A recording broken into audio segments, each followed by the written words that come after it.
Hello, my name is Deborah Prates. I am lawyer, I am blind, and I live in Rio de Janeiro.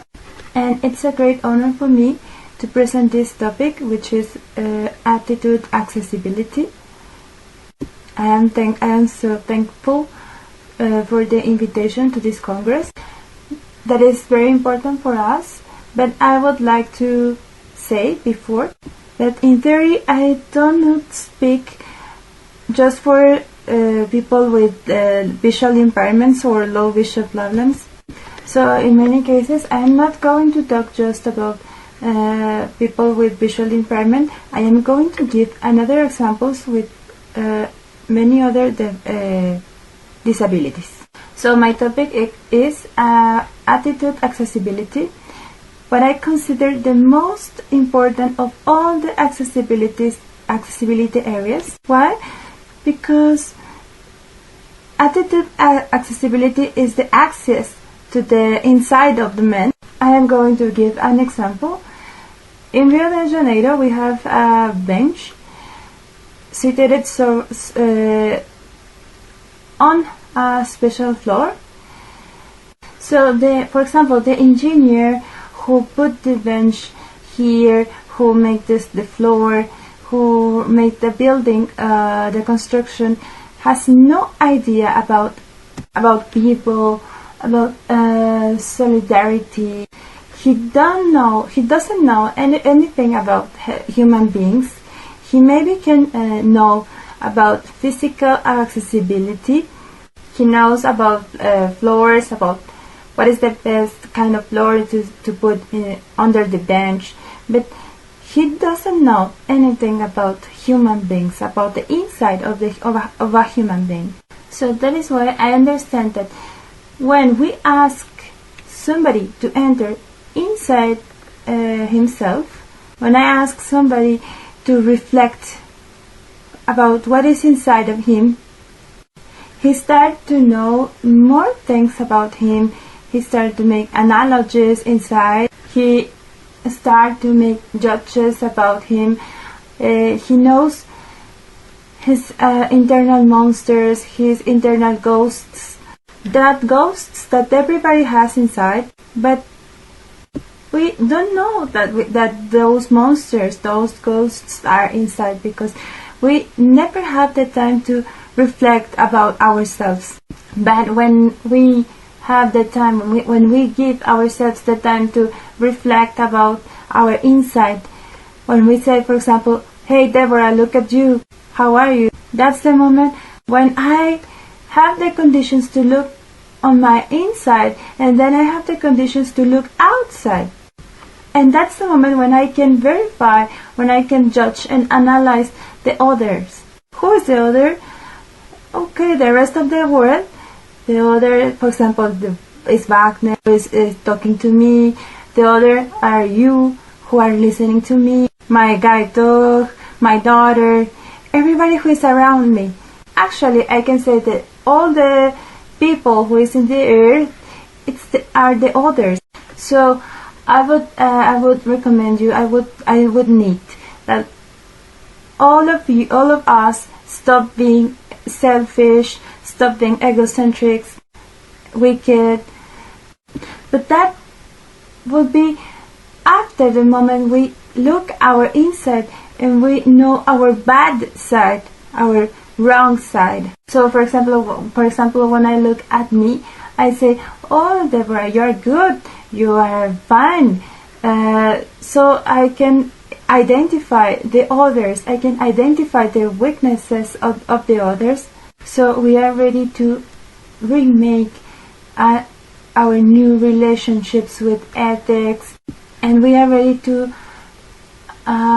remove solidarity.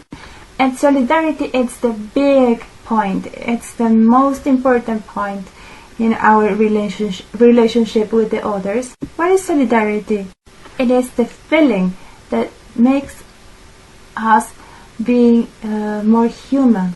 We can command in every single act, which is part of the man's outside. For example, we have an army, we have the general, the captain, And the captain says to the rest of the soldiers, "Soldiers march by," and the soldiers go left, right, left, right, left, right. Why? Because they are receiving commands. They are just obeying the captain's commands, and that just belongs to an external command. But the same captain cannot say to the soldiers, "Hey, soldiers, army, be human, be supportive." Why? Because this is an internal feeling.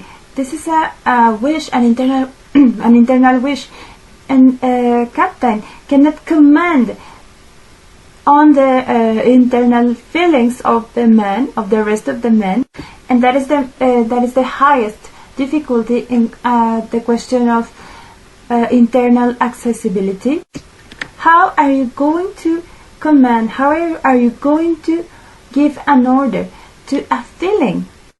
How are you going to teach Deborah to perceive something that it is totally subjective? How are you going to teach her what is beautiful? What is beauty for her? What is beauty for her? What is beauty for me? It's not beauty for her. So how are you going to teach her, Deborah, for example, what is awful? And those points comes from the very, very, very inside of the men. So it's very difficult for us to talk about men's inside nowadays in this world of consumerism. Nowadays we are living in a world of consumers where the correct word, the correct item is consumption. We are defined for what we bought, for what we use. Ourselves, we are self-destructing us because we are only giving value, special value to everything that could be materialized, and that belongs to the outside part of the men. But as you know, our feelings are not part of the outside, are inside of us. For example, I can buy a bag, a pair of shoes, a computer, a cruiser trip, but I cannot buy, for example, solidarity, and that's the big problem, because meantime we cannot accept solidarity. Meantime we cannot wake up the internal solidarity, which is the feeling that makes us humans, more human. We cannot ever have the opportunity to demand the correct working of the laws. I think that the big step to have a better world, to have a more human world, a more human Brazil, a more human state, it's the attitude accessibility. If we have attitude accessibility, we will have an equal world for everybody, disabled or not disabled. I am going to give an example about myself. When I became blind and I had my guide dog, one day I took my dog out to make pee. That was like at 5:30 in the morning, and somebody who was walking on the street too came to me, crushed me, and I said, "Hey, are you not seeing? Are you blind too?" And he says, "No, you have to see me. You have to see that I was coming here." And I said, "No, I am blind." So that person looked at me and said, "What is a blind person doing outside? What is a blind person doing on the street? A blind person is going to crush us. We are normal, and she has not the right to be outside. The blind person has to stay at home." And I said to myself, "Oh my God, this is a huge thing. It was bigger than I thought." And that's when I found out that attitude accessibility is the first of all the accessibility areas, because when everyone are internalized, when everyone make an internal change, and we are able to understand that all of us have the main character in this story that is happening outside. When we look at the reason at the window of reason, when we are looking at the reason at the window of reason, and we say, for example, hey, look at the blind women, look at the blind man, and we feel compassion for them. But if we feel that this movie, that this film, that it's happening outside is not our film, the thing is not going to work. It is very important that everybody feel that this story is our story, and we belong to this story, and we have to internalize this story and be conscious of what is happening outside and inside too. That story is being written by us. So we need to start, first of all, judging ourselves. So I will recommend that we have to start, as I said before, first of all, by analyzing us.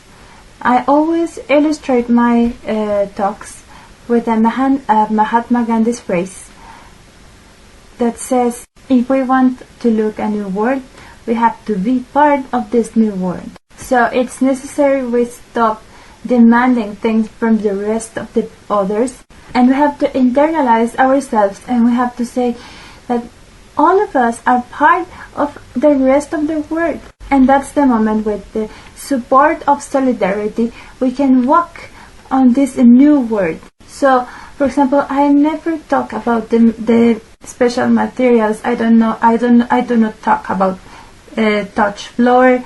I do not talk about wheelchairs. I do not talk about guide canes. I do not talk about things that are outside of us. But the thing it's really more complicated, because all the people come to me and ask me, Deborah, what is solidarity? What is this? What is that? Why nobody has solidarity inside? Nobody has solidarity inside, or nobody shows solidarity, because it's not a material thing. Solidarity, it's a magic. Solidarity is the ingredient that makes a transformation inside of us. And if you now are thinking, oh, Deborah, I am not understanding a single thing about your talk. Okay, look at this example. People are, for example, inside of their cars, inside of the bus. They are going to the work. They are walking there, for example, passing around Rio de Janeiro, enjoying the beach, enjoying the sea. They are enjoying the beautiful sunset, listening to your favorite music. They are looking at the beautiful landscape, at the beautiful buildings. And I use the word looking because that represents three-quarters of the population. There are just one part of the people, one quarter, that it's blind or with visual impairment. But the rest of the people never think of us, never have a perception of us. So that is why I use the word looking. So let's go back. You are enjoying the music, you have your fun, you are looking at the beautiful things around you, and suddenly, in front of the bus, in front of the crystal, when you are looking at the crystal, you see that the bus is moving on the correct way, and it stops in the traffic light correctly. Everything is working very good, but as I said, suddenly you look at the kid, and that little kid, it's coming to the bus, and it crashes the bus. He comes directly to the window, and he is offering chewing gums. And when you look at this voice that offers you a chewing gum, you can see that it's a little boy. It's a 4 or 5 years old boy, stand up on the floor, dirty nose, dirty hair. And that little boy is smiling to you and is asking to you that please buy a chewing gum. And you think that that little boy should be at the school, not here selling chewing gums. He should be playing, jumping on the school. That kid should be close to his family, enjoying the life with the family, not here. the kid is here selling chewing gums to you. So inside of you, you feel regret, you feel sadness, you feel that all that beautiful things that you were looking before, all the landscape, the sound shape, the sea, the music, everything suddenly becomes awful. Everything lost the sense. And then the traffic light stops and the bus goes away. But you feel inside that everything has no sense anymore. You keep doing all your routines, but then when you go back home, and when you enjoy whatever you can enjoy, because you have the possibility, because you have the richness, you have the health, you have things, you go to your room, you stand up in your room, you enjoy the comfort of your Egyptian carpet, you go to your soft bed, 100% cotton, you lay down on your soft bed, on your comfortable bed. So you try to run away from the reality. And suddenly, when you are sleeping, when you are out of reality, you hear a voice.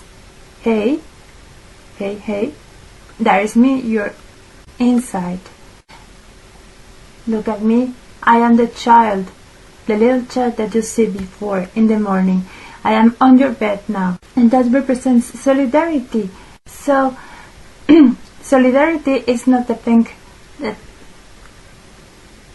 means being in the side of the others. Solidarity, it's I don't know if it's an enzyme or if it's an ingredient, a chemical ingredient, but it is a magic that makes you feel shiver, that makes you feel that something is completely changing inside you. And as I said, it doesn't mean being in the side of the other, being in the shoes of the other, because everybody can do it. An actor can do it. An actor can learn the process of being in the shoes of the other and can do what the other people does. But solidarity is more than being in the side of the other. It's the magic that pushes you out, that takes you to the role of that little boy, and the little boy becomes you. And that is the moment when the magic of solidarity happens. And I say, that is the moment when the agents that has not just a human spirit, that have not the reflective spirit, those agents who come and assign the things, order things, command things. For example, the president, the governor, the church, Obama in this case. There is a moment when they need to have solidarity, internal solidarity, so the things could happen, could be working in the right side. I used to say many times in my conferences that I used to talk a lot of what is this? Sorry, I used to talk a lot about solidarity. What is this thing? What solidarity refers to? For example, in my case, I am a lawyer and I have to externalize my inside with you so you can feel what is attitude accessibility. So I have to share with you all the living things I have, all of the experiences I have got, and also I have to create new examples so all of you can understand what is solidarity, what is attitude accessibility, and can live with me the same feeling of new accessibility which is inside of us. You can look at me and you can look mature woman, a woman who has almost 9 years of being blind. So I consider myself mature blind. Before, I consider myself as a sighted blind, and now I say, no, I am a blind sighted. I can see with another things, not with the eyes. I can see with my soul, with the solidarity, with my internal solidarity. I develop inside of me all the feelings that we have in a latent way. So my work consists in moving away all the rocks that impede my seeds to grow out and become a plant. As a lawyer, I do the following question, and I feel ashamed for doing it, but I know the answer and I know the question. Right. What is right? Where is right? Okay, you can see those are two questions. For the people with disabilities, right is at the better position in the earth. It couldn't be better. The Brazilian laws about rights for people with disabilities are perfect. We have no doubt about the correct form they write. They talk about rights for people with disabilities. But then I ask, what is the matter of right? And I ask myself, Deborah, for me, it doesn't work. It doesn't matter. It doesn't work in any way. For me, for a lawyer in Rio de Janeiro, it doesn't work anymore. And that is very sad. That a lawyer has to say that bad thing about right, about laws.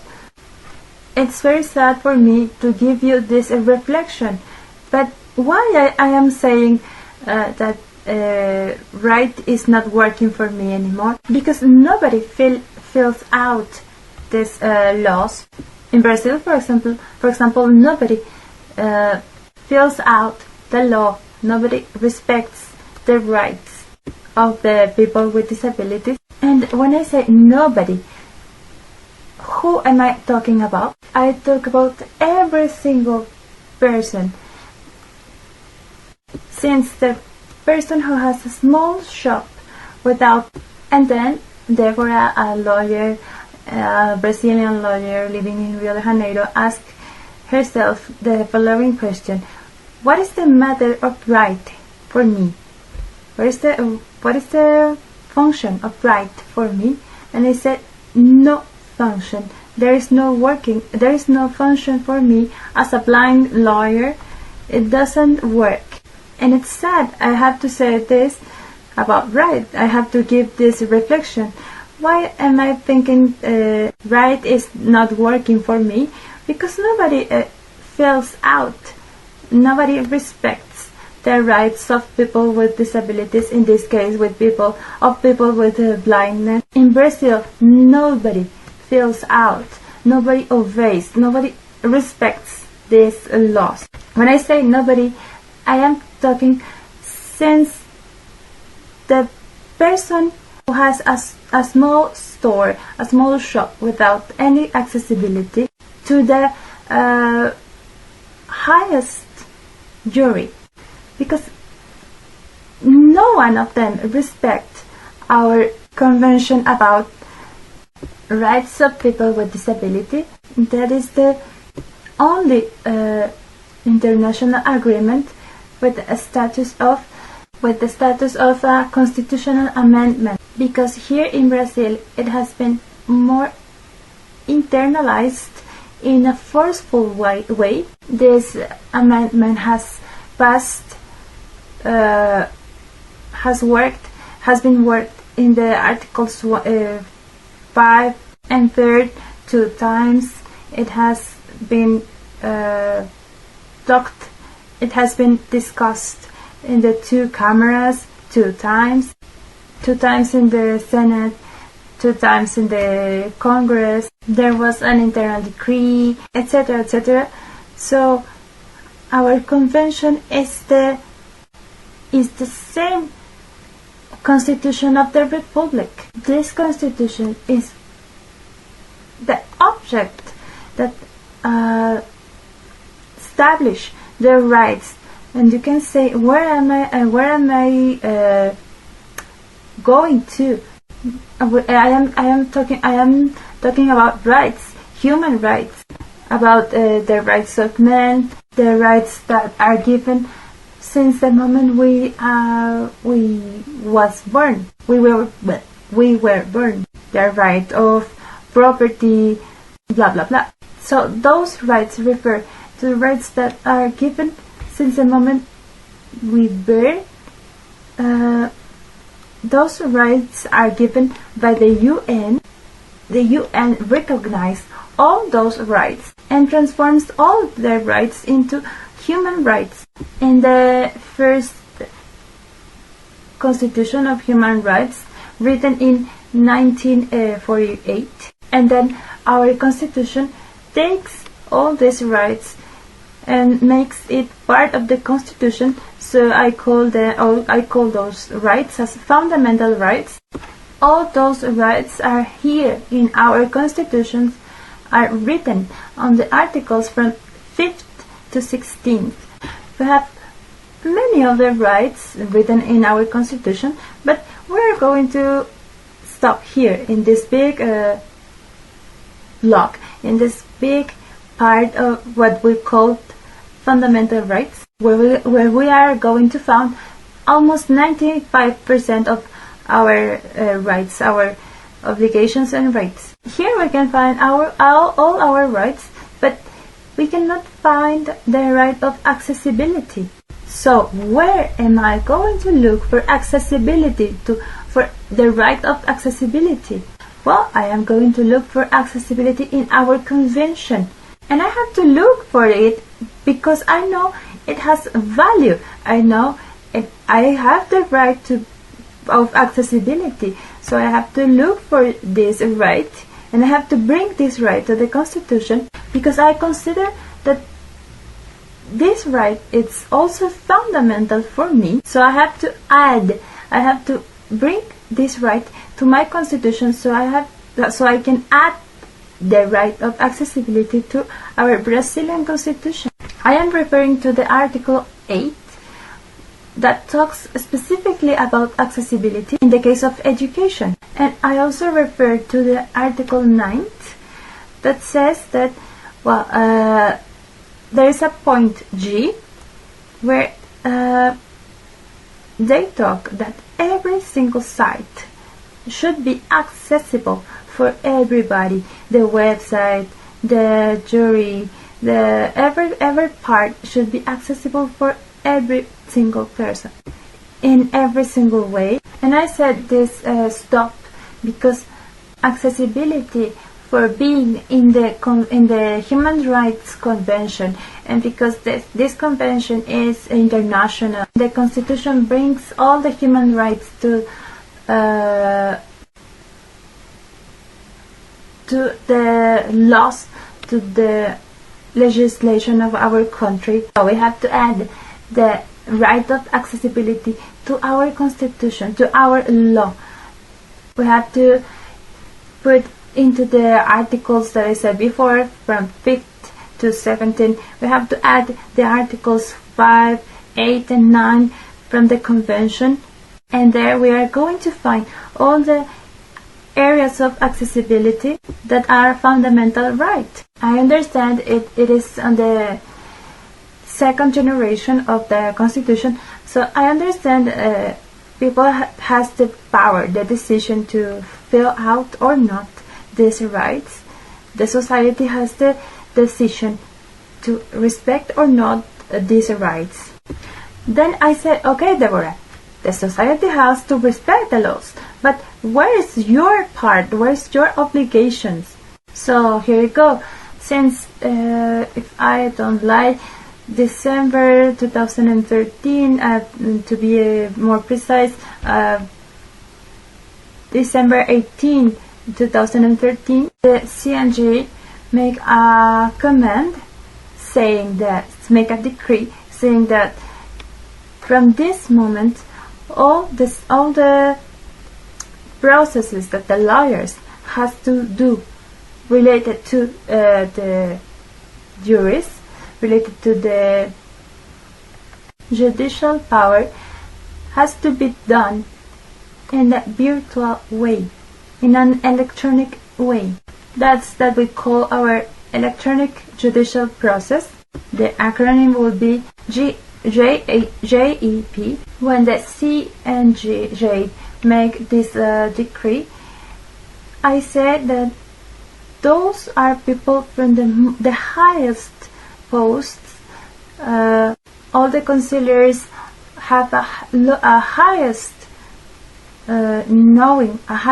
knowledge about laws. So I can say that they consider my fundamental right, and they took all the recommendations made in the 9th article of the Convention of the Human Rights. But then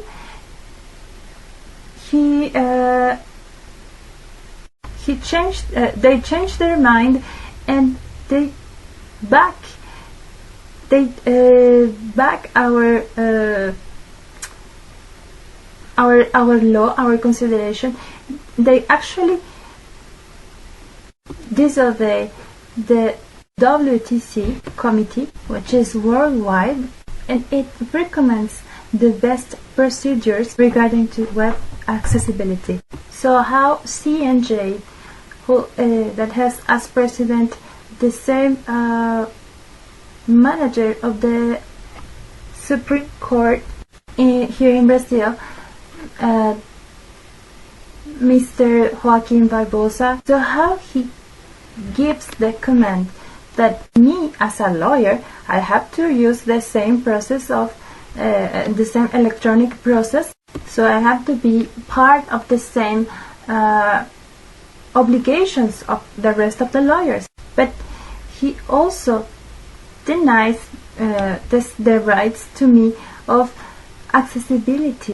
Okay, I need to be the same, I need to be part of the rest of the lawyers commission, but I need also the right of accessibility. They change the web so I can have accessibility in the web area. So, leaving this legal outrage, I established a claim, a judicial claim, against the CNJ, and Joaquim Barbosa rejects this procedure. My claim was to continue making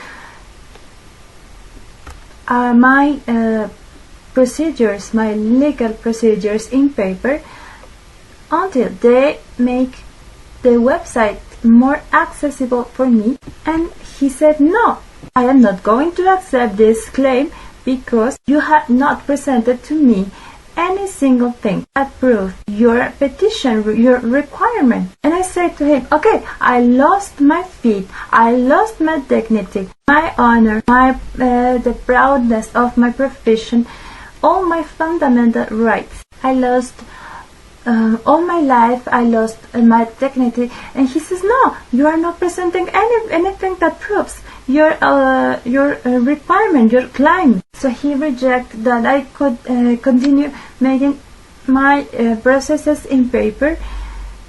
So look, I had to give up in this claim that I made against the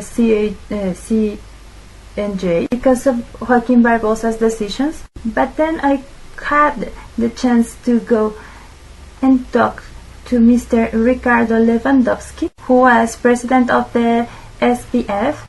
He received me, he let me talk to him, so I could exchange all these ideas about our convention. I could talk about 5th article, I could talk about the 3rd article, the same amendment. I could talk to him about our fundamental rights. I could add all these ideas about the convention that are not expressed in the Constitution. I could reach out. I could gain my right, and that is why I am talking to you about this, because I received the justice. I received the filling out of my rights. Mr. Lewandowski has been right Minister of Justice, and you may also think that is a pleonasm. Of course, every single minister has to be Minister of Justice and right, but Mr. Barbosa, no. Mr. Barbosa has not been fair, has not been Minister of Justice, and he has not respect the law, because I show the constitution to him, and I was hoping that he obeyed the justice, he obeyed the law, and he gave me the right, focusing regarding all about the ethics, the republic principles, the republic laws, focusing in the laws, in the constitution. I gave the right to him, and I was hoping the justice from him, and I was really hopeful because he is a black person. He comes from black ancestors, so he has also suffered, and he's still suffering the prejudice, the discrimination for being black. And I was thinking, oh my God, it is not possible. It cannot be possible that he has disobeyed the laws. He has not given the right to me. But Mr. Ricardo gave me the right to keep making my procedures, my legal procedures in paper, until the moment the website for legal procedures becomes accessible for me. And that's the moment, that's the point where I used to say that before being blind, I used to be an environmental woman and a humanist woman. And humanism refers that the technology, of course, it's a values thing, but are the human values that give the real sense, the real value to the technology. It is not possible that we here in Brazil we have an institute of architects that is completely inaccessible for people with disabilities. So an architect who is in wheelchair stands looking at the institute and the outside, because he cannot go inside, he cannot enter into the institute, because he cannot go inside without the help of anybody who takes this person into his arms, who carries this person to help him to go inside. And here I make a stop to clarify that Einstein also was talking before that the technology has overpassed the human values. And that is here where I again say that technology, it's media, it's a source, but human values are us. We represent the human values. So so you may think that I am saying that blind people, it's against technology, but no, absolutely. I have my iPhone which speaks to me. It has born absolutely accessible for me and for every people, every deaf people. So it is necessary that we aware the others, so the people can wake up, so the others can wake up the solidarity. And that is the thing that I am doing now with you, because what is the object of many laws if those laws are not respected? So nowadays I am part of the rescue together with CNJ. I am part of this rescue that makes this process more accessible. Together with Mr. Lewandowski, I make a group that we try to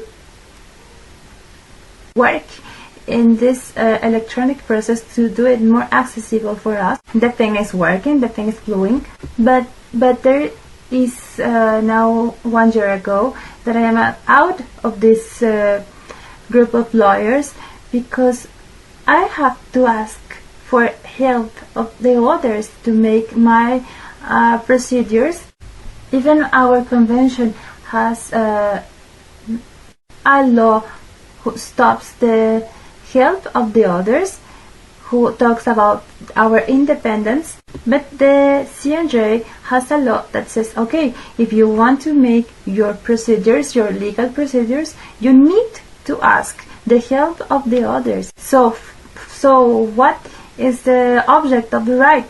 Right is there, but what? For me, the legislation, the laws are very nice, are good, but what is the object? But next month, the right of my right of make my legal procedures will be filled out. No, all of us are looking for quick answers.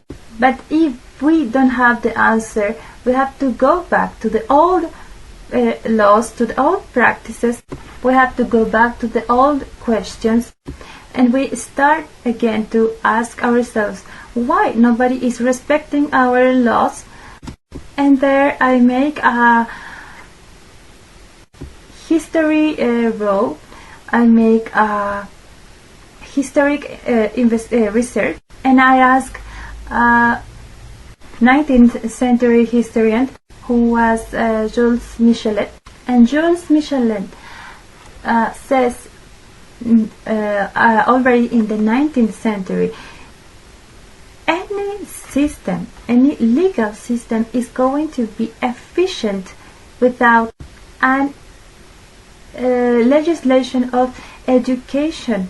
So as you can see, we still require the education, the teaching. In our case, education, it's equal to consciousness.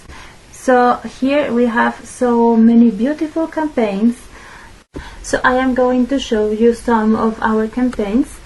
We have one where the people in wheelchairs or the blind people goes in the night to the bars, and they say, I am independent, so I can drink, and the others are conscious and are on the side of the blind people or the wheelchair people, and they feel okay. If they can drink without any accident, I can do it. I can be conscious. I can drink with the necessary cares.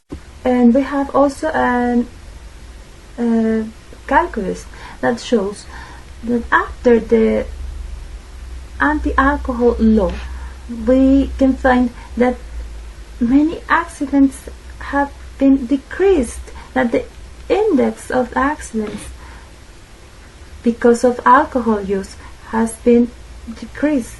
We also have another campaign, the campaign against tobacco use. If you see 10 years ago how sexy was a girl smoking, you can say the beautiful advertisings where it was beautiful. It was so sexy looking at a woman smoking, and you can see how erotic was a girl with a cigarette. But now you see, after the law against tobacco use, where now you can see the people who are smoking are put outside, the use of cigarette has been decreased too. I have been talking to many smokers, many people who used to smoke a lot, and now they feel ashamed, they feel embarrassed. And I say, oh my god, I am so embarrassed of smoking, but I cannot stop. But we can look at these people and think that whenever they want, they can reach, they can succeed in their goal, which is stop smoking. Now we are doing a campaign against sexual harassment that women suffer. We are making conscious into the society. We are trying to change the perception of the society that women is not the cause of this harassment, and we are perceiving that as women, as female,